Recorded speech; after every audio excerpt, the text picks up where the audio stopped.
Bulletin में खबर उत्तराखंड से। उत्तरकाशी के सिलक्यारा टनल में रेस्क्यू ऑपरेशन फिलहाल रोकना पड़ा है। ऑगर मशीन का प्लेटफॉर्म टूट गया, जिसकी वजह से अब प्लेटफॉर्म बनाया जा रहा है। अभी भी ऑगर मशीन को आगे रुकावट भी आ रही है, जिसकी वजह से बोरिंग का काम फिलहाल बंद है। लेकिन उम्मीद की जा रही है कि जल्द ही प्लेटफॉर्म भी तैयार कर लिया जाएगा और साथ ही जो रुकावट रास्ते में आई है उस रुकावट को भी दूर कर लिया जाएगा, जिसके बाद एक बार फिर ड्रिलिंग का काम शुरू होगा और आगे बचे हिस्से में भी पाइप पहुंचा दिया जाएगा। पिछले 24 घंटे की बात की जाए तो तकरीबन 1.8 मीटर ही एस्केप टनल काम हुआ और अब तक 46 मीटर से ज्यादा एस्केप टनल बनाई जा चुकी है। करीब 10 मीटर का हिस्सा बाकी है जहां पर पाइप डाला जाना है। एनडीआरएफ की टीम, एक्सपर्ट्स मौके पर मौजूद हैं। आगे बढ़ने की कोशिश लगातार जारी है। सीएम धामी भी मौके पर मौजूद रहे। केंद्रीय राज्य मंत्री वीके सिंह भी टनल साइट पर पहुंचे और दौरा किया। रेस्क्यू का दोनों ने जायजा लिया। फिलहाल की जो स्थिति है वो आपको बता दें। ऑगर मशीन रुकी हुई है, 10 मीटर से ज्यादा की ड्रिलिंग अभी बाकी है।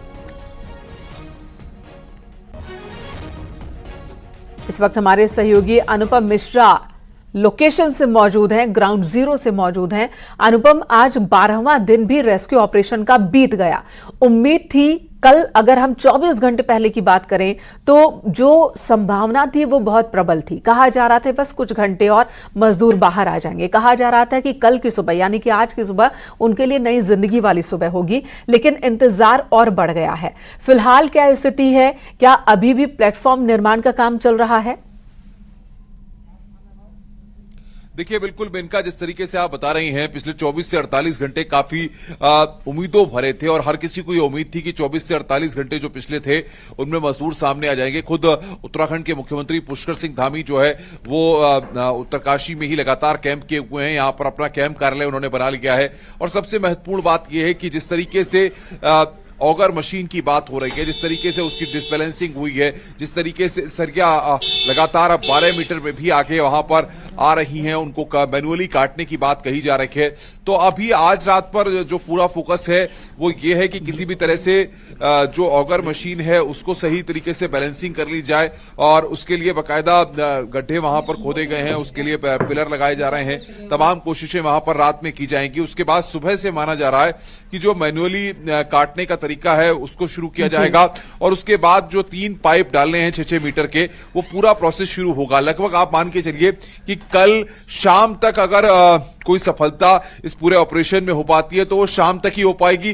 दोपहर में या फिर दिन में सुबह कोई इस रेस्क्यू ऑपरेशन में माना नहीं जा सकता कि मजदूर एकाएक सामने आ जाएंगे, क्योंकि एक पाइप को डालने में 3 घंटे का वक्त मेनका लगता है। और सबसे बड़ी बात यह है कि रात का वक्त है और दिन में जितनी तेजी से काम होता है रात में उतनी तेजी से काम नहीं होता है। दूसरी एक महत्वपूर्ण जानकारी न्यूज 18 एक्सक्लूसिव जानकारी दे रहा है कि साथ ही साथ जो प्लान ए था, जो प्लान ए जिस पे काम हो रहा है, उसके अलावा प्लान बी और प्लान सी पे भी पैरेलल कम्युनिकेशन में काम स्टार्ट कर दिया गया है। कल सुबह से ही, आज रात से ही हॉरिजॉन्टल और वर्टिकल जो मशीनें हैं वो पूरी तरह से लगा दी गई हैं और टनल के ऊपर भी मशीनें लगा दी गई हैं, यानी कि ऊपर से भी खुदाई का काम कल सुबह से शुरू हो जाएगा। ये एक्सक्लूसिव जानकारी न्यूज 18 अपने दर्शकों को दे रहा है। अभी टनल के पास जो गाड़ियां बाहर से आई हैं, जो मशीनों के पार्ट्स नहीं पहुंचे थे, आज वो सारे पार्ट्स यहां पर पहुंच गए हैं। अलग अलग जगहों से 82 से यहां पर कई पार्ट्स आए हैं जो पूरी तरह से पहुंच चुके हैं और उसके बाद कल सुबह ऊपर से जी बिल्कुल, आप ये बहुत अहम जानकारी दे रहे हैं अनुपम कि कल सुबह से प्लान बी पर काम शुरू हो जाएगा, यानी कि वर्टिकल ड्रिलिंग का काम शुरू हो जाएगा। वर्टिकल ड्रिलिंग के लिए ऊपर चट्टान पर सड़क पहले ही बनाई जा चुकी है, पेड़ काटे जा चुके हैं, अब वहां पर प्लेटफॉर्म भी तैयार कर लिया गया है और कल सुबह वहां पर ड्रिलिंग का काम शुरू हो जाएगा। दीपांकर भट्ट भी हमारे साथ मौजूद हैं, लगातार पल पल जानकारी दे रहे हैं, बीते एक हफ्ते से वहीं पर मौजूद हैं। दीपांकर, अगर प्लान बी पर काम शुरू होता है, वर्टिकल ड्रिलिंग का काम शुरू होता है, तो जानकार क्या बता रहे हैं, एक्सपर्ट्स क्या बता रहे हैं, वहां से कितना वक्त लगेगा मजदूरों तक पहुंचने में?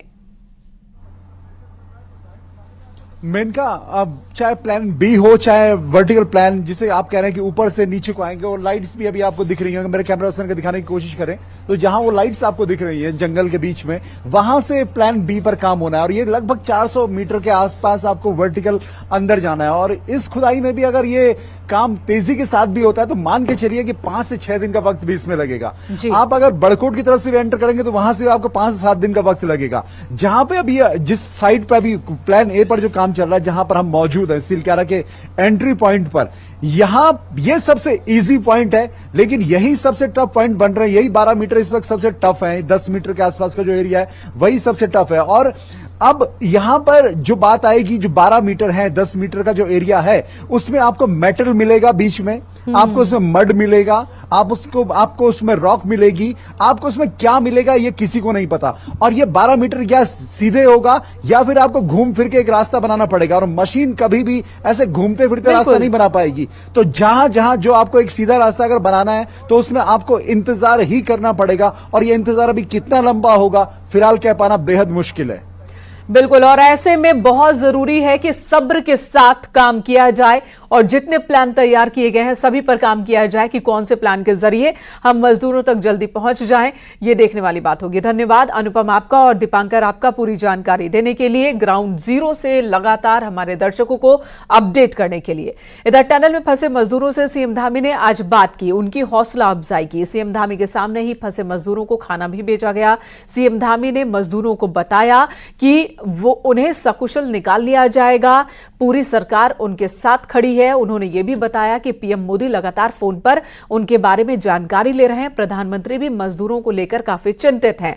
सीएम धामी ने मजदूरों को यह भी बताया कि यहां पर न सिर्फ देश के बल्कि विदेशों से भी एक्सपर्ट्स मौजूद हैं और पूरी देश और दुनिया की निगाहें इस रेस्क्यू ऑपरेशन पर है।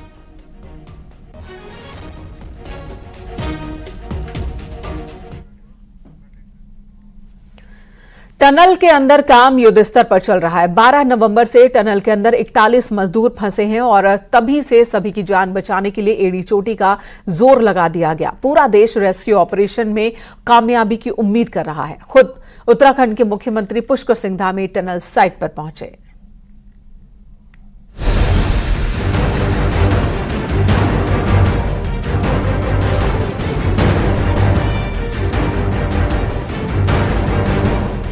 उत्तरकाशी की सुरंग में पिछले 12 दिनों से फंसे 41 मजदूरों को निकालने के लिए जारी रेस्क्यू ऑपरेशन अब अपने आखिरी पड़ाव में है। उम्मीद की जा रही है कि अब से कुछ देर में सभी मजदूर सही सलामत बाहर आएंगे, अपने परिवार से मिलेंगे, नई जिंदगी के लिए भगवान के शुक्रगुजार होंगे। सिलक्यारा सुरंग में रात में जब रेस्क्यू ऑपरेशन में लगी टीम जोश के साथ अपना काम कर रही थी और अपने लक्ष्य के करीब थी, तभी ऑगर ड्रिल मशीन से कोई चीज टकराई। रेस्क्यू टीम समझ गई कि ये कोई स्टील की हार्ड पाइप है। इसके बाद उस स्टील पाइप को काटने का काम शुरू हुआ। अब वो स्टील पाइप काटकर रास्ते से हटा दिया गया है। रेस्क्यू ऑपरेशन के लिए ड्रिलिंग का काम तेजी से चल रहा है।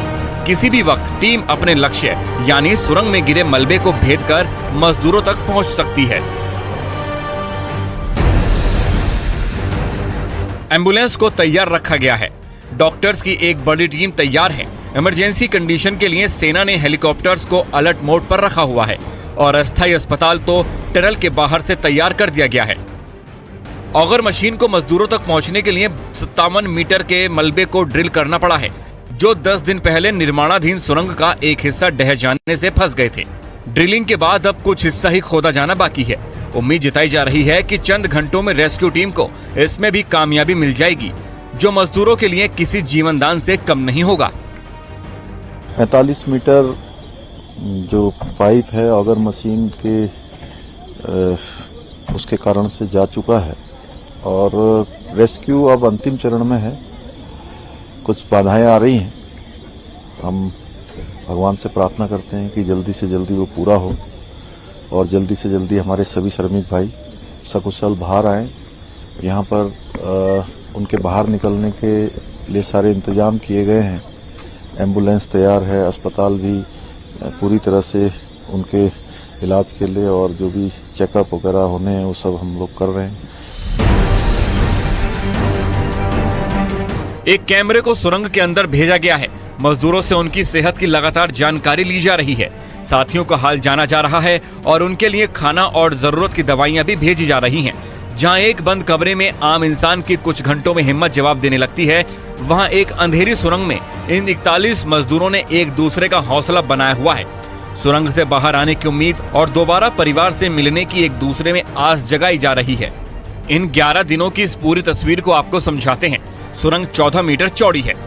यहाँ सिलक्यारा से सुरंग में खुदाई चल रही थी और यहीं से वो 41 मजदूर अंदर काम करने गए थे। सिलक्यारा की ओर से 2.5 किलोमीटर तक सुरंग खोदी जा चुकी थी। दूसरी तरफ डंडाल गांव की ओर से सुरंग की 1.5 किलोमीटर तक खुदाई हो चुकी थी। बीच में 441 मीटर के दायरे में सिलक्यारा की ओर से आए मजदूर काम कर रहे थे और यहीं पर वो पत्थर गिरे।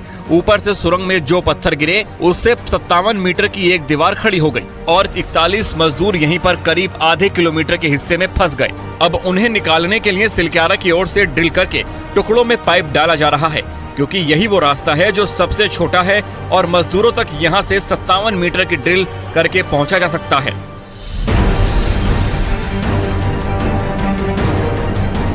मजदूरों और सबसे बड़े चमत्कार के बीच अब कुछ ही मीटर का फासला बचा है, जिसके बाद उम्मीद की नई किरण, किसी ख्वाब से परे नई जिंदगी और बेबस चेहरों पर मुस्कुराहट की नई तस्वीर दिखाई देगी। सिलक्यारा टनल हादसा कोई प्राकृतिक घटना नहीं है, बल्कि ये मैन मेड डिजास्टर है। 4.5 किलोमीटर लंबी इस टनल को NHIDCL की देखरेख में 2 कंपनियां बना रही हैं। फ्रंट साइड से नवयुगा कंपनी काम कर रही है, तो टेल साइड से गजा कंपनी सुरंग बना रही है।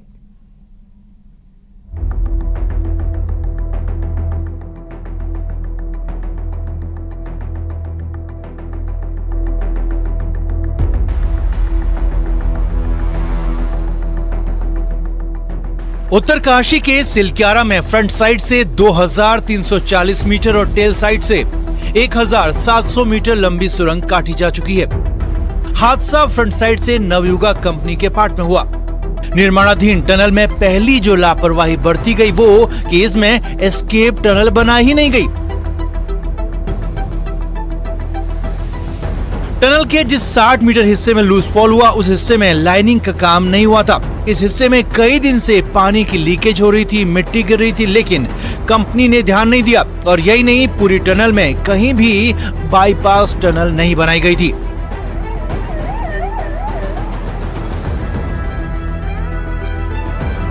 कंपनी की एक के बाद एक कार्रवाई सामने आई। कंपनी के 2 फोरमैन समेत 41 मजदूर अंदर फंसे हैं, लेकिन कंपनी के पास कई दिन तक भी इसका सटीक डेटा मौजूद नहीं था। 12 नवंबर की सुबह टनल में मलबा गिरने की घटना हुई। कंपनी ने सुरंग में फंसे श्रमिकों के पहले अलग अलग आंकड़े दिए। कुछ घंटों बाद बताया कि 40 मजदूर फंसे और करीब 5 दिन बाद 17 नवंबर को जानकारी दी गई कि 40 नहीं 41 मजदूर फंसे। घटना के दिन कोई बड़ा अफसर मौके पर नहीं था, क्योंकि अधिकारी दिवाली की छुट्टी पर थे। नतीजा, कई घंटों तक हादसे की गंभीरता का अंदाजा नहीं लग पाया। शुरुआती दौर में जिला प्रशासन और कंपनी के लोगों में कोऑर्डिनेशन की भारी कमी देखी गई। जिला प्रशासन को स्टेटस रिपोर्ट तक नहीं दी जा रही थी। नतीजा, 15 नवंबर को एडीएम उत्तरकाशी ने कंपनी के एग्जीक्यूटिव डायरेक्टर को नोटिस भेजकर कहना पड़ा कि हर 2 घंटे में जिला प्रशासन को स्टेटस रिपोर्ट दें, वरना किसी भी लापरवाही के लिए कंपनी खुद जिम्मेदार होगी। 16 नवंबर को केंद्रीय सड़क परिवहन राज्य मंत्री जनरल वीके सिंह ने ऑपरेशन साइट का दौरा किया। उनके साथ सचिव अनुराग जैन समेत चीफ इंजीनियर राहुल गुप्ता भी मौजूद थे। 18 नवंबर को पीएमओ की ओर से पूर्व सलाहकार भास्कर खुलबे और पीएमओ के डिप्टी सेक्रेटरी मंगेश घिल्डियाल को मौके पर भेजा गया। इसके साथ ही पीएमओ ने पूरे ऑपरेशन की कमान अपने हाथ में ले ली। 19 नवंबर को केंद्रीय मंत्री नितिन गडकरी ने ऑपरेशन साइट का दौरा किया। इसके साथ ही ऑपरेशन में तेजी आ गई। टनल को भेदने के लिए 6 प्लान पर काम शुरू हो चुका था। सोमवार 20 नवंबर को पहली अच्छी खबर मिली। 6 इंच का 57 मीटर लंबा लाइफ सपोर्ट पाइप टनल के अंदर आर पार हो गया। अब मजदूरों तक पर्याप्त मात्रा में खाना और पानी, दवाइयां सप्लाई होने लगी। 21 नवंबर को टनल से पहला वीडियो भी आ गया, लेकिन यहाँ भी कोऑर्डिनेशन की साफ कमी देखी गई। जिला प्रशासन को बिना बताए पहले ये वीडियो वायरल कर दिया गया। मंगलवार को ऑगर मशीन ने भी काम करना शुरू कर दिया। पूरा ऑपरेशन टनल के अंदर बोरिंग करने पर सेंटर था। वहीं बुधवार को ब्रेक थ्रू की उम्मीद थी, लेकिन रास्ते में लोहा आ जाने से बोरिंग रुक गई और रुकावट आने से आर पार टनल नहीं हो पाई। गुरुवार को मुख्यमंत्री पुष्कर सिंह धामी तीसरी बार ऑपरेशन साइट पर पहुंचे, मजदूरों से बातचीत की और साफ साफ कहा कि बहुत जल्द मजदूरों को निकाल लिया जाएगा। नहीं, बहुत सब लोगों की दुआ है कि जल्दी से जल्दी सब लोग बाहर आ जाएंगे। हम लोग प्रार्थना कर रहे हैं। मुख्यमंत्री ने उत्तरकाशी में डेरा डाल दिया और उसके बाद काम और तेजी से होने लगा। न्यूज़ 18 के लिए सुनील नवप्रभात की रिपोर्ट।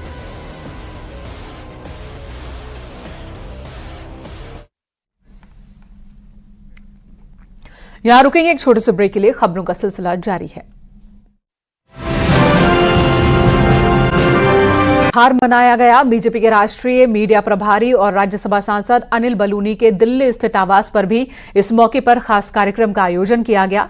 हर साल अनिल बलूनी इगास के मौके पर भव्य कार्यक्रम आयोजित करवाते हैं। इस बार भी उन्होंने पहाड़ की संस्कृति को बरकरार रखा और लोक पर्व के मौके पर भव्य आयोजन में कई बड़े लोग पहुंचे। अनिल बलूनी के घर कार्यक्रम में गृह मंत्री अमित शाह, केंद्रीय मंत्री हरदीप पुरी, राष्ट्रीय सुरक्षा सलाहकार अजीत डोभाल मौजूद थे। इनके अलावा उत्तराखंड के पूर्व सीएम त्रिवेंद्र सिंह रावत, अन्य राजनेताओं ने भी शिरकत की। जबकि वर्ल्ड कप में भारत के लिए शानदार प्रदर्शन दिखाने वाले मोहम्मद शमी भी कार्यक्रम का हिस्सा बने। चिदानंद मुनि, आचार्य बालकृष्ण भी इगास कार्यक्रम में शामिल होने पहुंचे थे। गीतकार और लेखक प्रसून जोशी और जुबिन नौटियाल को भी कार्यक्रम में देखा गया। अनिल बलूनी ने सभी को इगास की बधाई दी। दीपावली के 11वें दिन पहाड़ों पर इगास का त्योहार मनाया जाता है। उत्तराखंड में कुछ जगहों पर इसे इगास तो कहीं बूढ़ी दीपावली कहा जाता है।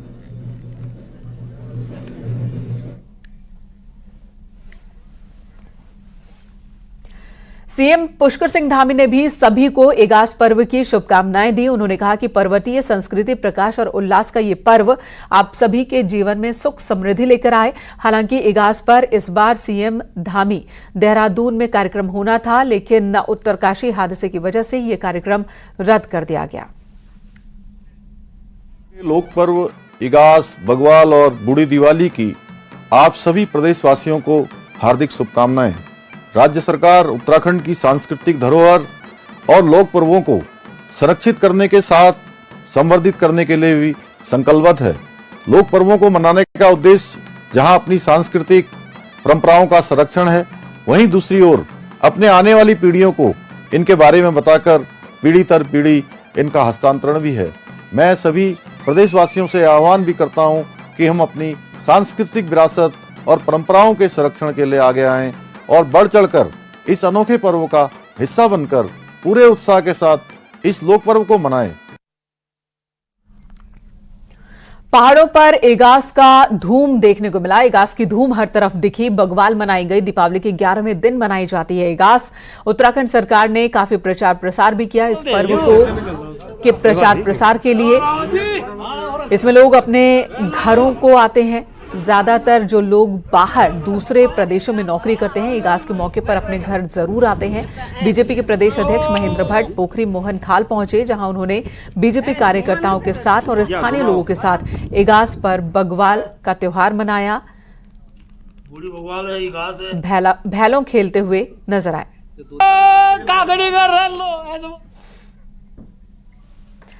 देहरादून में ज्वेलरी शोरूम में हुई लूट के मामले में बड़ी खबर है। बिहार से उत्तराखंड पुलिस ने 3 लोगों को आज फिर गिरफ्तार किया है। इससे पहले कल वारदात का मुख्य आरोपी अखिलेश उर्फ गांधी गिरफ्तार किया गया था। अब उत्तराखंड पुलिस इन सभी को देहरादून लेकर आ रही है। इन सभी से यहीं पर पूछताछ होगी। पहले इन्हें हिरासत में लिया गया था, अब पूछताछ के बाद इन्हें गिरफ्तार कर लिया गया है। पूछताछ में पुलिस को कई अहम जानकारियां मिली है। ये आरोपी गैंग हवाला और फोन के जरिए गैंग के लिए पेमेंट लिया करते थे। अब तक इस मामले में 7 गिरफ्तारी हो चुकी है।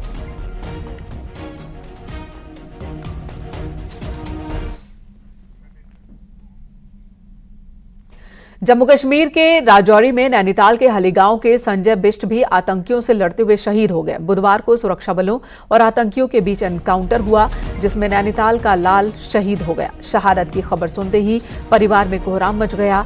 आसपास के लोगों और रिश्तेदारों का उनके घर पहुंचना शुरू हो गया।